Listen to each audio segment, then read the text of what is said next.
Hello everyone, and welcome to today's webinar, the 5 highest yielding ETFs examined. My name is Matt Hogan, and I'm the President of North America for ETF.com and your host for today's webinar. I'm extraordinarily pleased to be joined today by two of my good friends and colleagues, Paul Britt, Senior ETF Specialist at ETF.com, and Scott Burley, an ETF Specialist here at ETF.com as well. Before I hand things over to Paul and Scott, however, there are a handful of housekeeping items that I'd like to cover.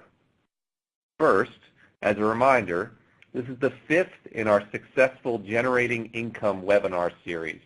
We've had one each day this week. We have had some truly fantastic webinars covering everything from dividends to buybacks to what to do with your bond portfolio. And if you missed any of those webinars, I would encourage you to view the replays, which are available on the Generating Income Webinar Week page on our website. Second, we'd like to make this webinar as interactive as possible. As a result, at the bottom of your audience console, we've developed a handful of widgets that you can use to work with us today. For instance, if you have questions during the webcast that you'd like to ask either Paul or Scott, you can click the Q&A widget at the bottom of your screen and submit your question. Don't wait until the end of the presentation to ask these questions. Submit them as they occur to you. We'll collate them and answer as many as we can once Paul and Scott wrap up their PowerPoint deck. Please do ask some tough questions of these guys. I want to see how they do answering them, and I think we can have a lot of fun. Meanwhile, a couple of helpful hints. You can expand the size of your slide area by clicking on the Maximize icon on the top right of the slide area, or by dragging the bottom right corner of the slide area to make the screen as big as possible. If you have any technical difficulties, please click on the Help widget.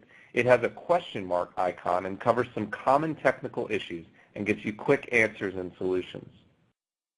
Beyond that, an on-demand replay version of this webcast will be made available on our website approximately one day after the webcast is completed. And you can access that using the same audience link that was sent to you earlier. So if you want to hear something again or see the slides, you'll be able to do that.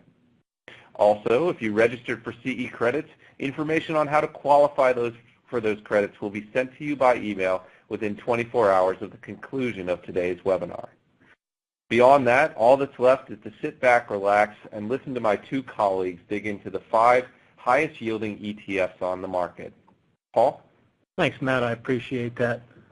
Thanks, everybody, for joining us today. My colleague Scott Burley and I will take a hard look at the highest yielding ETFs, and I do believe that there are some many solid high income, high yield producing ideas that we'll uncover here today. However, we'll also make clear that not all of these close-ups will be flattering. If you think about it, after all, high yield, especially the highest yield, is sometimes paired with higher or very high risk and or with falling share prices. We'll certainly talk about the drivers of yield for these highest yielding ETFs and put them in context with their particular market segment. Then we'll discuss what we believe are some key action items to help advisors and investors become more savvy consumers of yield-focused ETFs.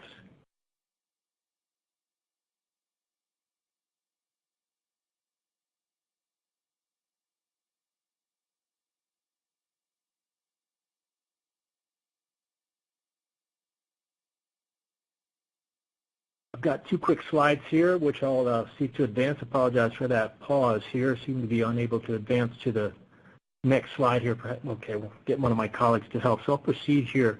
I've got the first of these slides is a comparison about the yield landscape itself. There we go. Thank you. First, when we talk about extremely high-yielding ETFs, let's be clear how rare these high-yielding funds really are compared to most ETFs. And that's probably no great surprise. Roughly 90% of ETFs with at least 1 year of history yield 4% or less, and as this slide shows, the great majority of them are yielding 2% or less. In contrast, only a tiny fraction of ETFs, about 3% or so, yield more than 6%. So we're definitely in the lonesome far right section of the distribution when it comes to yields. Second, a few quick definitions. For such a simple concept, describing income from an investment, yield can be very slippery to talk about. For this webinar, we're going to focus mostly on distribution yield. So here's a quick review of just what that means. Distribution yield is the trailing 12-month set of cash flows from the ETF itself divided by or scaled by the current ETF value. You know, I think this advantage has, or this method rather, has some real advantages to it. It's cash on the barrelhead. This is actual money flowing out of the ETF itself, net of all fees, scaled by yesterday's value. The downside of this approach is that it can be distorted by high portfolio turnover and by net investment flows out and into the ETF, and we'll speak on that point in a little bit more detail shortly. Another more common, or not more common, but another common measure that is used to describe ETF yield is the portfolio yield. This is the yield that we show on the Fit tab of our reports, while the distribution yield is shown on the Overview tab, for those of you familiar with the reports at ETF.com. The portfolio yield looks at the 12-month cash flows from the current portfolio divided by the current ETF value. So that's the actual basket of securities that is in the ETF itself, looking at that yield from the securities themselves. So the upside of this approach, it's more forward-looking, as it's looking at the current portfolio, obviously, and it's not affected by ETF cash flows. On the downside, it is gross of fees and costs, and it's not reflective of one's actual experience. And lastly, it can be affected by window dressing, which is perhaps less of an issue here with respect to transparent ETFs. Scott will certainly talk a little bit more about yield and put up some numbers for actual ETFs comparing these metrics, but I wanted to set the table here with respect to what we're going to be focusing on. Again, distribution yield is the key. So there's no single measure of yield that's perfect. There are certainly many others out there. The key takeaway, if nothing else, is to be aware of which yield measure is being displayed when you are discussing ETFs in any respect when it comes to yield. So with all that, let's cut to the chase and look at the very highest yielding ETFs. You wanted the highest yielding funds, and here they are. And note these huge yields. We were talking a slide or two ago about 6% being high. I mean, these numbers are double digits, 23, 22%. And again, this is the distribution yield, actual cash flows from the ETF net of fees. The caveat, of course, with this particular set is that most of these, 4 of the 5, are in fact leveraged funds. Leverage applied at the fund level, at the ETF level, puts the top 4 ETFs in a separate realm that's really mostly out of scope for today. Still, I show them because these are purpose-built leveraged yield ETFs. They are designed to deliver very high yield, and they aim to amplify many of the already high-yielding asset types we'll discuss today. Leverage isn't for everyone, and many high-yield strategies certainly carry plenty of risk as it is. Stripping away the leverage products, here are the top 5 yielding ETFs as of about a week ago, about 3/18. Actually, as you can see here, there are 6 funds here, since the global telecoms that I show have the same driving force behind their yield. So I'm counting those as one fund, if you will. And that driving force, which is in the far right column, is our focus today, really trying to understand where the yield comes from. In most cases, this yield driver is a key part of the strategy, as one might expect. However, at other times, much of the yield is unrelated to the fund's actual objective, and we'll see some examples of that.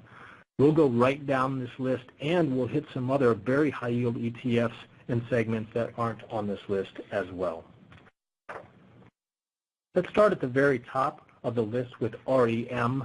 That is the iShares Mortgage Real Estate Capped ETF, the Mortgage REIT ETF yielding over 14%.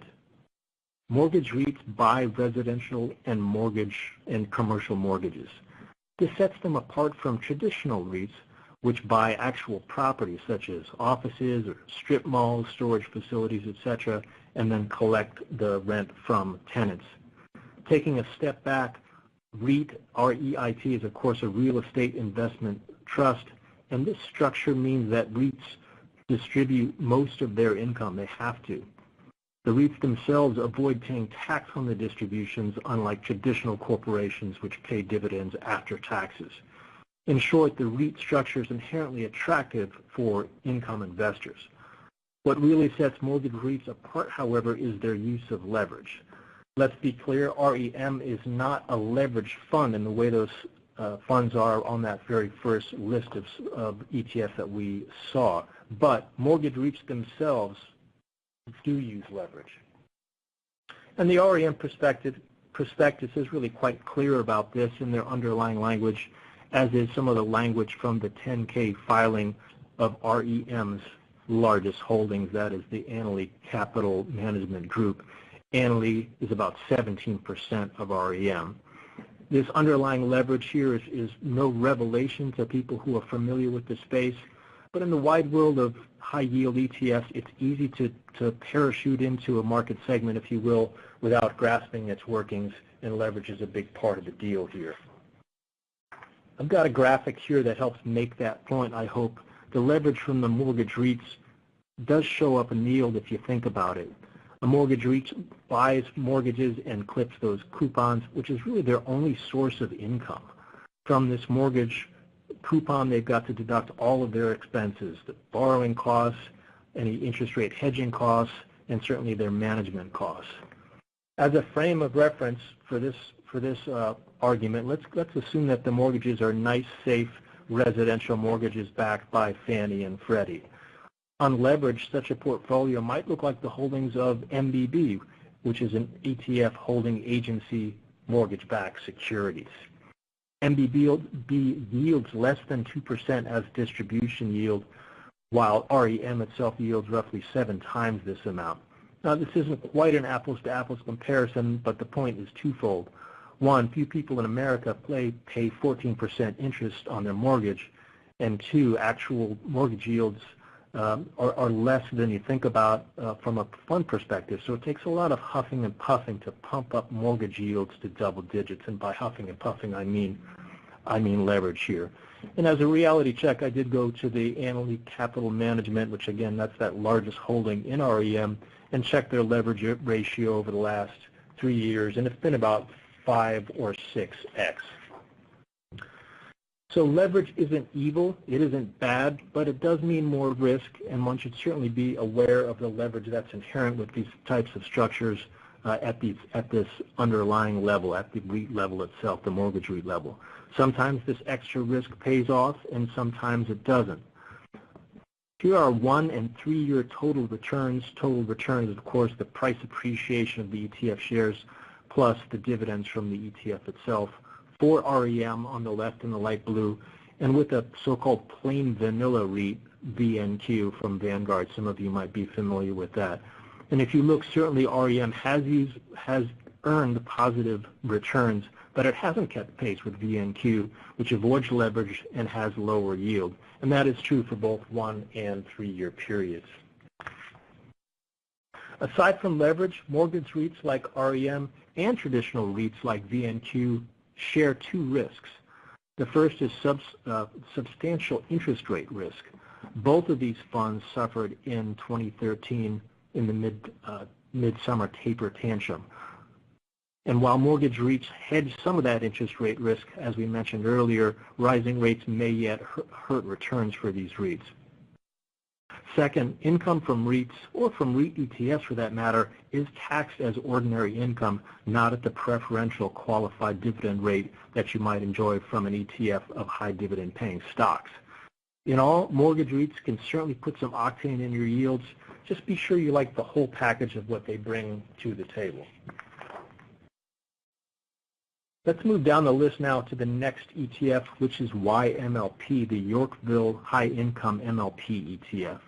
And let's put the high yield part of the fund's name aside for just a moment to talk about MLPs themselves, which are known for cranking out yield. So where do MLPs, or master limited partnerships, get their yield? Well, MLPs are in the business of moving energy commodities from A to B. They collect payments from oil and gas producers based on the quantity that they move, not on the price of the commodity itself. MLPs are somewhat similar to REITs in that they are pass-through structures designed to kick out income. What are some of the special risks that come with MLPs in general and with YMLP in particular? Well, there are many, really. MLP taxation is complex. Regulators don't even allow plain vanilla ETFs to hold a portfolio consisting of entirely 100% MLPs, period. So ETFs like YMLP and AMLP and others use a special structure. Now, this isn't an MLP tax webinar, so I'll just very briefly summarize to say that ETFs like YMLP do hold pure MLP portfolios, but they also pay taxes. In other words, the ETF itself pays taxes, and this is extremely unusual in the fund world and really the only place in the ETF world where the fund itself pays taxes. And these taxes also show up in the headline fee. Still, there is an upside to the structure too, in that income from YMLP is tax deferred. For more on this after the webinar, please check out the MLP white paper at ETF.com. As a second risk, what about correlation to oil? Do MLP share prices suffer when oil drops? Well, the toll road model from the last slide says that MLPs don't get paid on the price of oil, and that is true. Still, oil prices have certainly impacted the share prices we've seen, and they do impact the quantity produced and quantity transported. In other words, the quantity of the commodities that need to be moved and therefore can affect the pay structure for the MLPs themselves. I did run some correlation numbers for YMLP against front-month oil futures for both 1- and 3-year periods, and they certainly were positive, but not that high. I ran them for a competing fund, AMLP, which has a similar structure, and for AMLP, those correlations were a step lower. Still, the MLPs that I checked had lower correlations to oil than popular energy sector ETFs.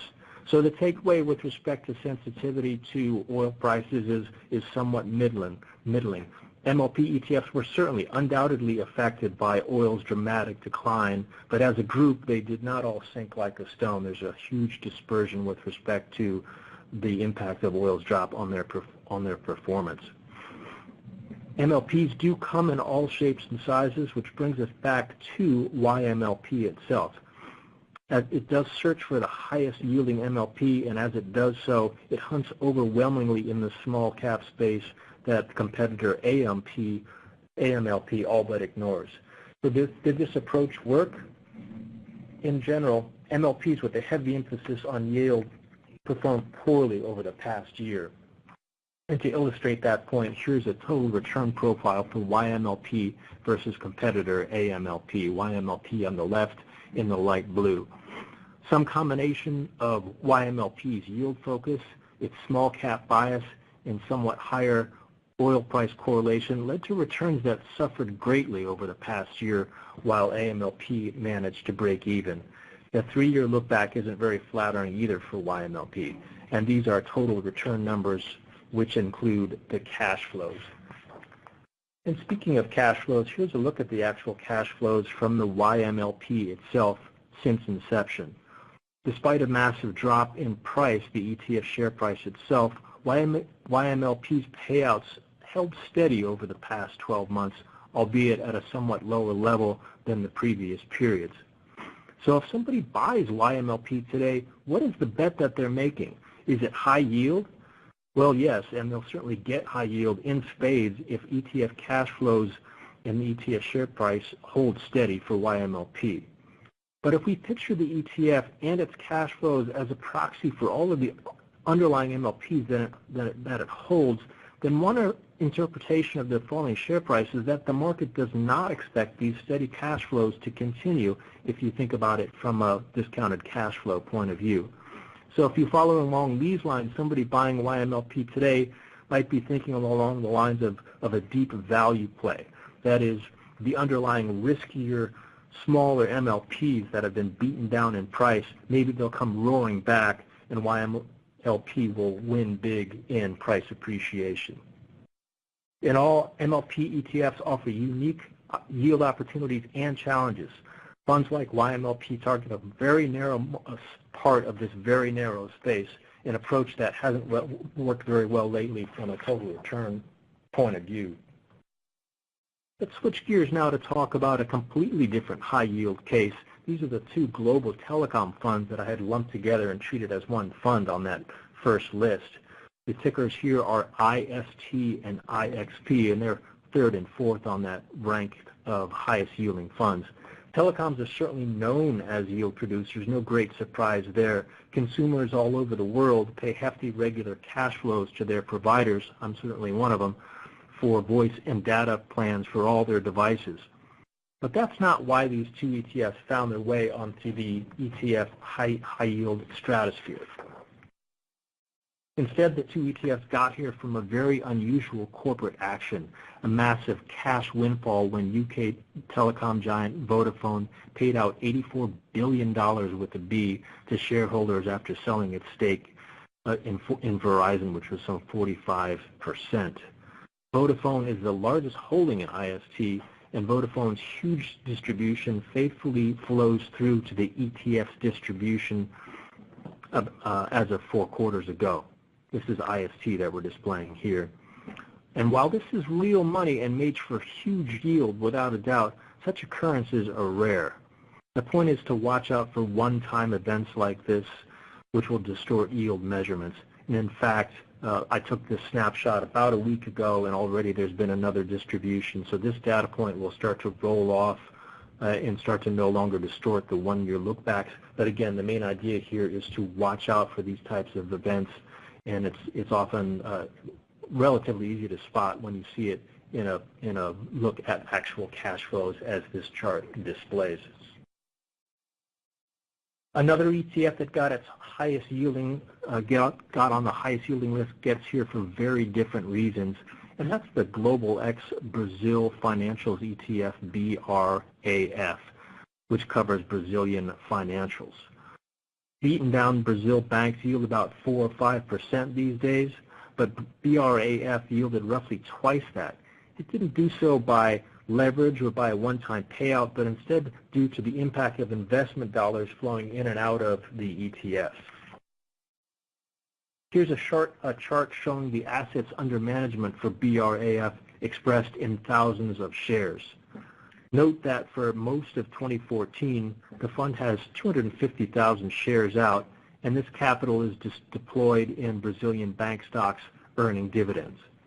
Then, in November 2014, BRAF had a huge outflow proportionally, about 40%, 100,000 shares out of its 250,000. In other words, there were enough sellers in the market for a third-party market maker to buy the ETF shares from the sellers and redeem them to the issuer, reducing the number of shares outstanding. The fund then went on to pay its annual dividend the next month in December 2014. However, 40% fewer shares in the ETF existed following the November redemption. So the total cash dividend earned for most of 2014 on 250,000 shares was distributed out to the 150,000 shareholders who stuck around. More cash spread over fewer shares equals higher yield. This is an extreme case, certainly, which is why it made it onto our list of top yielding funds. A 40% swing in AUM from net inflows or outflows are exceedingly rare, and funds with tiny AUM in dollar terms like BRAF are certainly more susceptible to this type of scenario. Still, fund flows do impact the distribution yield of ETFs in both positive and negative ways, which, as we mentioned at the outset, is another reason to look at that portfolio yield. So at this point, I'll turn it over to my colleague Scott to bring us back to more persistent sources of yield, to work through the list and talk about a few other funds as well, and to cover some action items. Scott? Thanks, Paul. So the last fund on the highest yielding list is QYLD, which applies a covered call strategy to the NASDAQ 100. So just to review, covered call basically involves holding an asset while simultaneously selling call options on that asset, and then repeating the process as the call options expire. And that creates a regular income stream from the call premiums, but it also changes your potential payoff matrix. If the asset price rises, the options will be exercised, which limits your upside. but you're still fully exposed on the downside. Covered call strategies work best in markets that are volatile but ultimately flat over the long run because volatility boosts the premiums that you'll receive from selling call options. This strategy should be avoided in steadily rising markets. So the biggest, most obvious risk here is the reduced upside. This is particularly relevant over the last year as the Qs were really on a tear. QILD returned almost 20 percentage points less than its parent index, and that's including reinvested dividends. But you still would have had downside exposure if the NASDAQ had done poorly. You would be a little bit ahead thanks to the call premiums, but that's probably cold comfort when you're still losing money. So notice how for the past year, QILD doesn't participate in any of the 4 rallies that occurred, but it still feels the full brunt of the dips, and that's the call option overlay at work. And QILD is a poor way to diversify away from equity. Over the last year, QILD was 82% correlated with the S&P 500, and that makes sense. This is still fundamentally an equity play, even if the options overlay changes up the pattern of returns a little bit. That said, since most of QILD's return comes from its equity exposure rather than its options income, it's not very sensitive to interest rate risk, so that might be one advantage. The fund also shows lower volatility than the broad equity market, and those two factors together could actually make it pretty attractive, but let's consider why QILD is less volatile. There's actually 2 reasons. First, you've got steady, regular income from the call premiums, which smooths out total returns somewhat. And secondly, the call overlay means that you won't experience any big spikes to the upside, but a limited upside is not quite what most investors mean when they talk about reducing risk. And you're still exposed to spikes to the downside. So there is a bit of a caveat to that lower volatility figure. So I'd like to cover 2 other high-yielding asset classes that weren't on the list that Paul presented, but they still have very high yields and are worth talking about nonetheless. One is BIZD from Guggenheim, which currently yields just over 8%, and it holds business development companies, or BDCs. BDCs provide capital to firms that are too small to issue bonds or provide common stock, but are too big or established for venture capital. The capital that they provide is most typically in the form of senior secured loans or preferred equity, but it can take many forms. Firms that are in the portfolio of BDCs generally have the revenue and earnings to support the terms of the BDC's deal, so they're generally less speculative than venture capital. The most striking thing you'll notice about BIZD is its expense ratio, which is over 9%. That's actually the highest of any ETF on the market. This is partly an artifact of an accounting rule imposed by the SEC. When an ETF holds other ETFs or any other investment vehicles, those are called acquired funds, and it has to report those funds fees as part of its own fee. BDCs are considered to be acquired funds for reporting purposes, so BIZD has to report the business expenses of the BDCs that it holds as part of its own fee.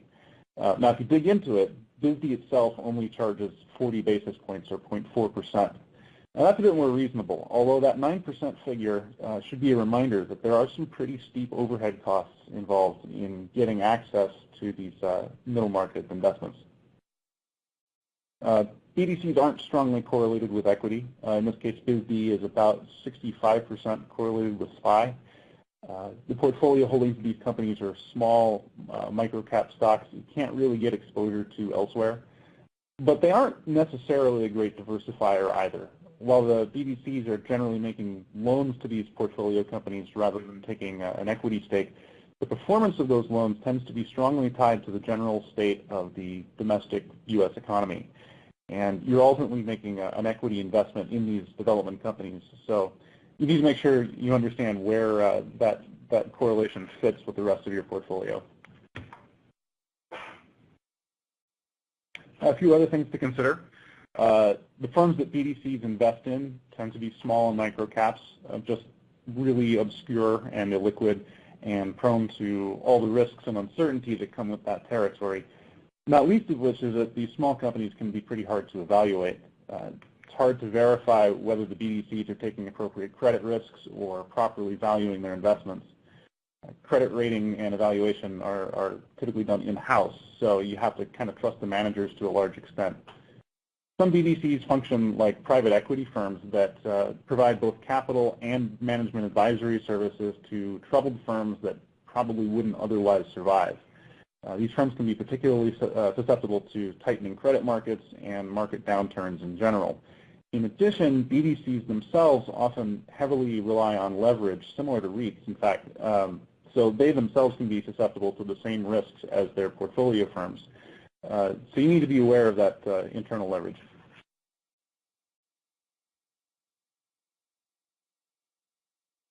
The last strategy that I'll bring up is actually probably the one that seems the most obvious from the start, which is just hold high-yielding stocks. LVL, which is also from Guggenheim, follows a pretty straightforward strategy. It takes the S&P Global Broad Market Index, which is, as it sounds, a broad global total market index. It looks at both developed and emerging markets and has over 11,000 components. It takes those 11,000 components and it narrows it down to just the 100 highest yielding stocks, and it weights them by yield, and that pushes its yield up to well over 5%.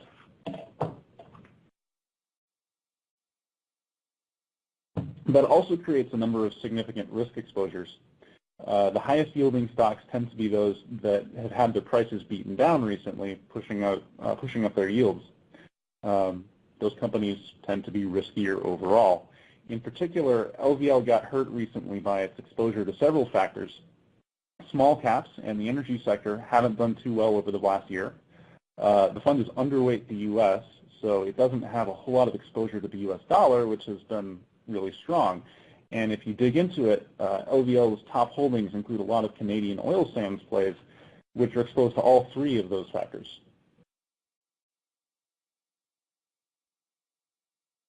The risks become clear when comparing LVL to probably its largest competitor, DEW from WisdomTree. DEW takes a more moderate approach. It holds almost 500 more securities, so 600 rather than 100. So because of that, it's more diversified across sectors and across the cap spectrum. And another key point is that it weights its holdings by the cash value of the dividends paid rather than the yield versus the price, which means it still gets exposure to big dividends, but it avoids firms who've had their yields pumped up only due to falling prices. That helped last fall when the price of oil plunged and took a bunch of small energy companies with it. As a consequence to these differences, DEW doesn't yield as much. It's only 4.1% versus LVL's 5.4%. So now let's take a look at some of the takeaways when it comes to choosing a high-yield ETF. Well, if nothing else, you've got to know the source of the income. Basically everything we've talked about up until now. You have to know the source and believe in it. And don't just think about how a yield source will meet your needs in a vacuum. You also have to consider how that source will fare in different market scenarios. How will it be affected by rising interest rates? What will happen if rates continue to stay low? How will the fund do in a falling equity market or a volatile equity market, and so on? You also need to be conscious of which yield metrics you're looking at and how different methodologies will affect yield figures. So far, we've mostly been talking about distribution yield, which, as Paul explained earlier, is the total dividends paid by the ETF over the last 12 months divided by the current value. Another method that Paul mentioned is portfolio yield, so the weighted average trailing 12-month yield of individual stocks in the fund's portfolio. Applying this to the funds we highlighted earlier, you'll notice some big differences. IST and IXP's yields are significantly lower. That's because Vodafone's one-time distribution from spinning off Verizon, that was actually a little over 12 months ago, so it's not included in the portfolio yield. But there is a lag between the time that an ETF receives cash from a distribution and the time that it pays it out to its shareholders. So it's still showing up in the distribution yields for both funds, although it shouldn't be there for too much longer. QYLD's portfolio yield is low too, but for a different reason. Since the portfolio yield only accounts for equity dividends, it doesn't capture the option premiums that make up the bulk of QYLD's distributions. Depending on the data source you're using, you may see something called indicated yield, which is the most recent distribution basically extrapolated over a year. So if the fund pays quarterly, it's the most recent distribution multiplied by 4. If it pays monthly, it's multiplied by 12. That's useful because it's based on the most timely data available, but since it's just one data point, it can also be extremely volatile. IST is a good example of this. Its distributions are usually pretty uneven, and the last one was just tiny, so its indicated yield right now is only 0.3%. But it's probably going to pay out more than that over the coming year. Another common figure to see is SEC yield, which is not on this chart. It's based on a trailing 30-day period using an SEC-mandated formula. And the advantage to SEC yield is that it's standardized. It allows you to easily compare yields across funds and even across data sources because it should always be calculated the same way. But depending on the fund and its source of income, it may not be quite as relevant as other measurement methods.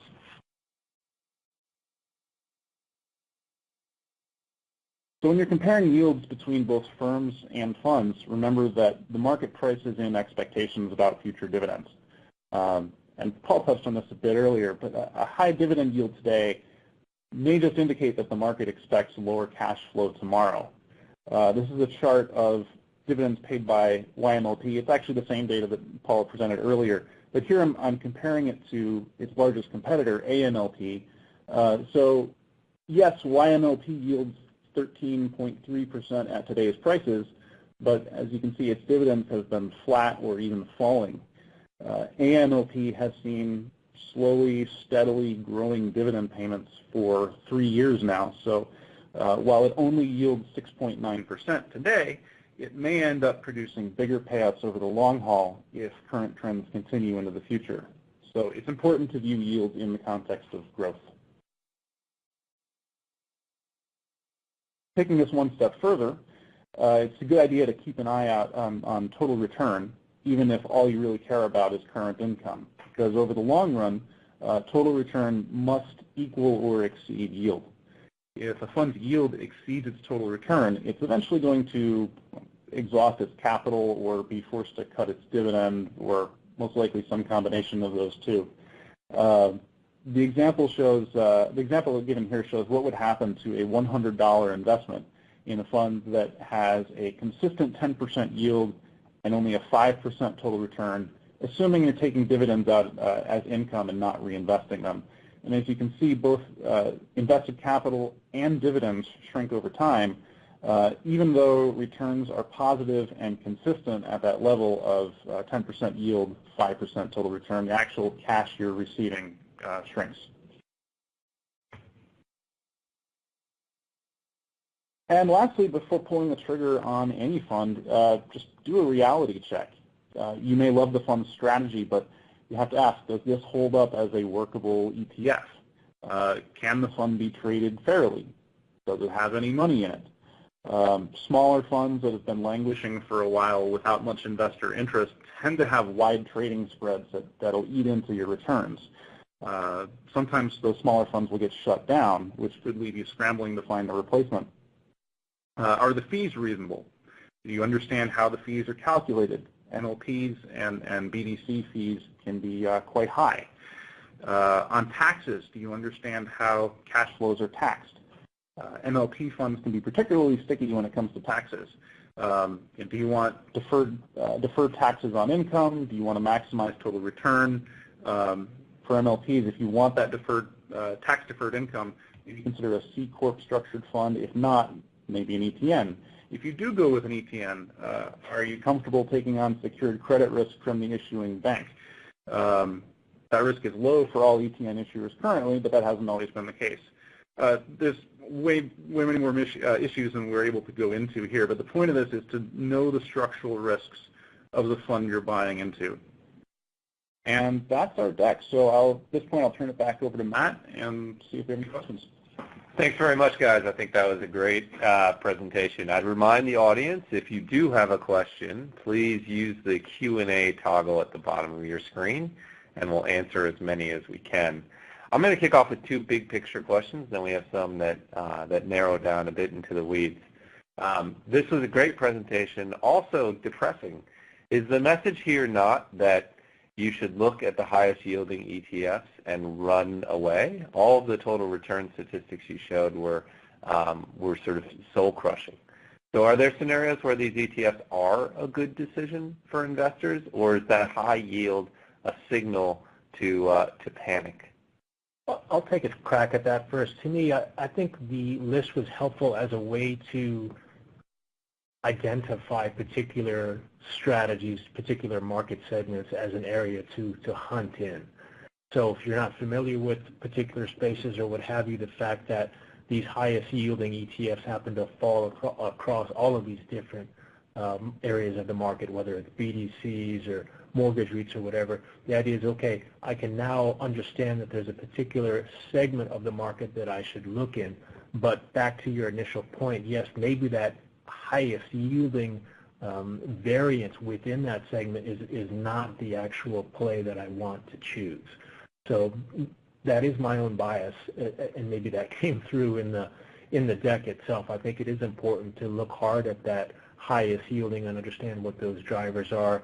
Think about whether those cash flows are likely to continue going forward. Mm-hmm. But to not throw the baby out with the bathwater, so to speak, and say, well, I'm going to write off this whole notion of high yield, or write off this whole idea of MLPs as a possible source of income, but rather use it to say, okay, I'm going to calibrate my decision to say, I've identified an area of the market that I like. Now within that, am I going to choose the very highest yielding variant of that? And if so, am I comfortable with those risks, or am I going to ratchet down that risk level a little bit, still get some yield, and look at a more traditional, so to speak, option within the space? Mm-hmm. Scott, any thoughts? Or anything here that appealed to you that you found interesting, or was it all duck and cover? Had a little audio difficulty. Maybe I'll drill down into one specific thing, because we did have a question from the audience, for instance, on the mortgage REITs that speak to this sort of challenge, which was, how can a mortgage REIT even justify or sustain a double-digit yield when mortgage rates are extraordinarily low, 700 basis points lower than than that yield is? Where are they getting to a 14% payout if most mortgages are 5%? Again, yes, as we spoke to, it is that internal leverage that makes that happen. So the mortgage firm, the mortgage REIT company itself is taking money in and borrowing against it many times over to lever up their returns in the form of yield. That is exactly what's going on there. Again, doesn't make them bad. It also doesn't make them monolithic. There's all types of different REITs out there, and mortgage REITs as well. So I paired one against the other with respect to a plain vanilla portfolio, but there's all types of underlying exposures that are out there. So that's a separate part of it. And maybe, back to your point, there may be cases where the underlying portfolio in that mortgage REIT has maybe some higher credit risk to the base loans, and therefore they don't have to lever up as high. You're taking risk in a different section. But overall, it's the leverage that's going to really ratchet up the yield. Right. And we did see some pretty spectacular drawdowns in funds like REM during the credit crisis. Yeah. Right. Okay, let's go to a couple of other questions, again, in the weeds. One question was just to repeat and clarify the different kinds of yield measurements that are out there. Maybe just walk through distribution yield, portfolio yield, indicated yield, SEC yield, and tell our listeners which one is the most useful for projecting where the yield's going to be in the future, which ultimately is what we really care about. I think that's true. I do think that portfolio yield, which we didn't focus on, is extremely useful as a forward-looking measure. One challenge, Matt, is that it can be very hard to get your hands on. We focused on some of the equity-oriented funds here because the portfolios are a little bit easier to analyze. And this isn't just ETF.com; it's across the board. It's some of the or data providers of all stripe. So the idea is when you're looking at that portfolio yield, you have to be able to access that portfolio, digest it, and analyze it. Not you as personally, but to obtain that information. So that is in the weeds. Taking a step back, I do think that portfolio yield is extremely valuable as a forward-looking measure. To your point, it can be difficult to obtain in the case of, say, a multi-asset portfolio, and we didn't touch on that, but that was a focus this week. I believe it was Monday when we looked at multi-asset portfolios, and I am a fan of those, as well as some of these strategies here too. But the point being, when you have all of these different strategies at work here in different asset classes, it can be difficult to come up with that number. So taking a step back, portfolio yield, I do think is an important way to look ahead. The distribution yield, just to quickly walk through the others, again, it does have that advantage of being cash on the barrelhead. These are actual flows from the ETF itself. So if you're a show me the money type of gal or guy, I do think that is worthwhile. So I think that's important to look at. Indicated yield is nice because it'll look at just that most recent cash flow, and that can allow you to maybe strip away some of the noise from back behind, and so it is value in terms of a look ahead. As far as a look back, I'd maybe lean towards the portfolio yield just because it's a little bit longer look back. The SEC yield is really more of a bond tool, and has some. It's almost too short in some ways, in my view, with only a 30-day look back. If it's a quarterly MLP fund or what have you, that's just not really going to be applicable. Quarterly meaning quarterly in its distribution. So a lot of different ways to look at it. I think you should probably consider one or two at least, maybe two or three that you're comfortable with. Right. Nope. I was going to say, I agree that it's a case where ideally you'd have multiple metrics, understand the difference between them and where they may or may not apply in a perfect world. Which we all know it's hard to get at. You did mention at the start of the presentation that there are levered ETFs which push yields up into the 20s. Can you talk a little bit about how that works and how sustainable a 23% yield is, and what an investor should even think when they see that kind of headline? Right. It is an eye-popping number in today's environment, and I believe one of those levered products was an actual mortgage REIT. So we try to draw the distinction between leverage at the fund level, which is what you just talked about, and underlying leverage. So when you're talking about a fund, like MORL from eTrax, this is a fund that takes leverage at the fund level and is levering up a levered basket of mortgage REITs. So this is a double your pleasure type of thing, leverage applied at two levels. So what could go wrong? I was just going to say, as Matt Hogan might say, what could possibly go wrong? So as far as leverage at the fund level, as we've talked about on other webinars, the notion of path dependency and how leverage works, all of that comes into play, and that you might not always get that 2x multiple. But the idea with leverage across the board is the same with yield, frankly, as it is with total return. That is, you can always magnify your upside, but at the same time, you're magnifying your downside. So you really just have a lot more volatility that will come through with these levered plays, especially at the fund level, whether it's leverage applied to a BDC strategy or to a multi-yield strategy, et cetera. Great. Let's talk a little bit, because we have a bit of time. I did want to take the chance to review some of the concepts that came through earlier this week. So you guys did not touch on multi-asset income portfolios that perhaps combine some of the things that you've mentioned. Is there any diversification benefit there? Is there any rational reason to combine these different high-yielding markets into one bucket? Should people be thinking about yield portfolios in that sense? I'll take a whack at that. I am fond of the space for precisely that reason. I do think it's a way to diversify. There are different funds out there, different ETFs out there that will use different approaches, maybe an equal weighted approach to certain types of yield producing sectors, or maybe an approach that has some factors going to it or what have you. But there is some diversification there, which I think is of value, especially if you're allocating, say, a smaller portion to your portfolio. That way you don't have to allocate out to a bunch of different options, but rather allocate to one multi-purpose fund. Point one. Point two is that we've just spent the better part of an hour here walking through all these strategies, and maybe left some with more questions than answers at this point. So there's a lot to chew on here. And if you think you're going to be an expert in all of these spaces, that could be a very tall ask in some cases. So I think that the multi-asset portfolio does bring that, not only the diversification, but the idea is that maybe there's a process, a set of rules, or maybe even an active approach where you say, I'm going to trust some other managers to wade into the weeds for me, and I'll just choose at the top level with respect to the allocation to the various asset groups. Mm-hmm. One other question from this week, certainly a big presentation on share buybacks.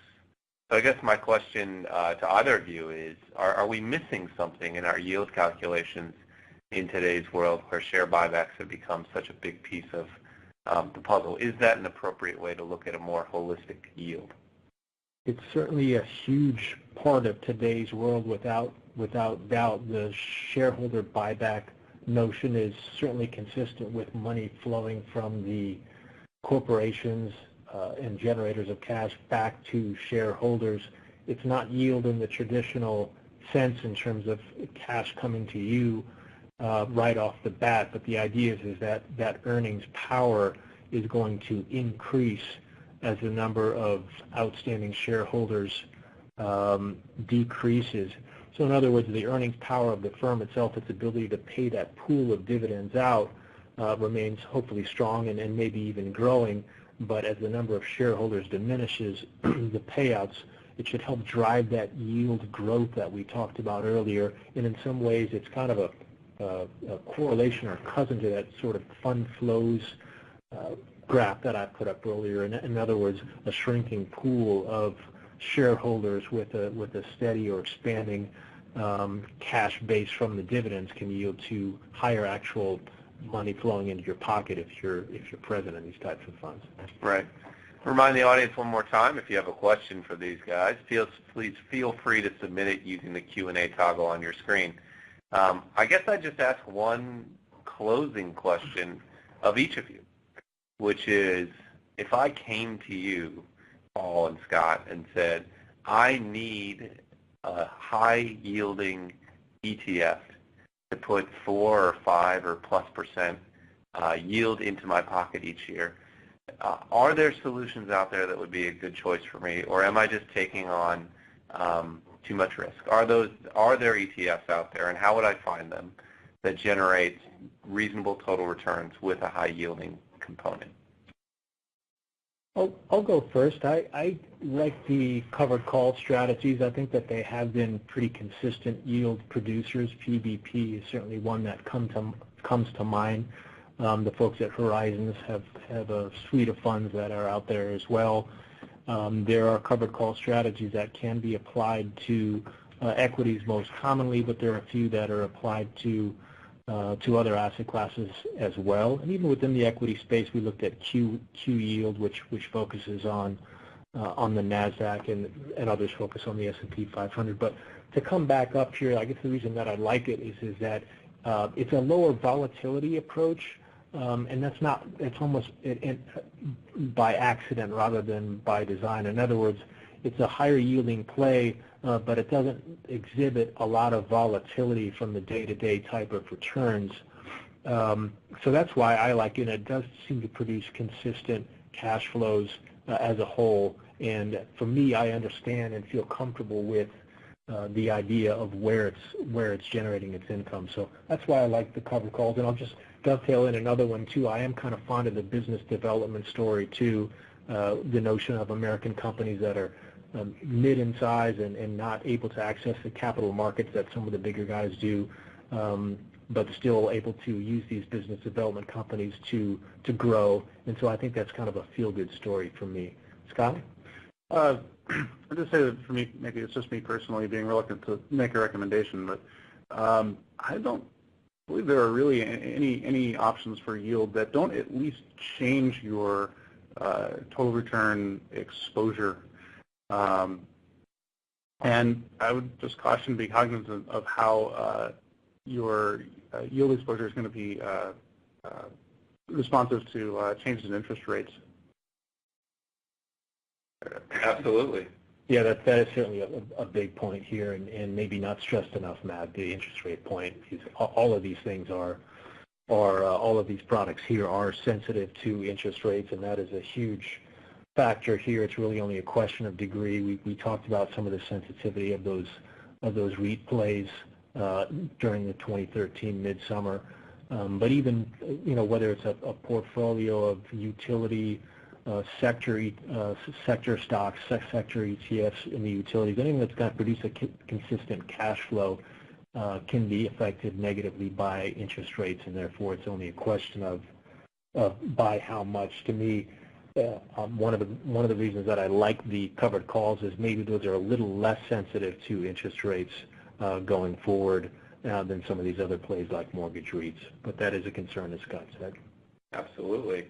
Well, I think that takes up our hour. Paul and Scott, thank you very much for your time. Thanks to the audience for your questions. As a reminder, a replay of this webinar is available on our Generating Income Webinar Week page on ETF.com. You'll receive an email within 24 hours notifying you on how to qualify for CE credits. Thanks to everyone who tuned in today. Thanks to everyone who tuned in throughout our Generating Income Webinar Week. Certainly a topic that's top of mind for investors, certainly risks and opportunities to consider, and I think we covered some of those today. So I hope everyone has a great weekend, and we'll see you again on the next ETF.com webinar.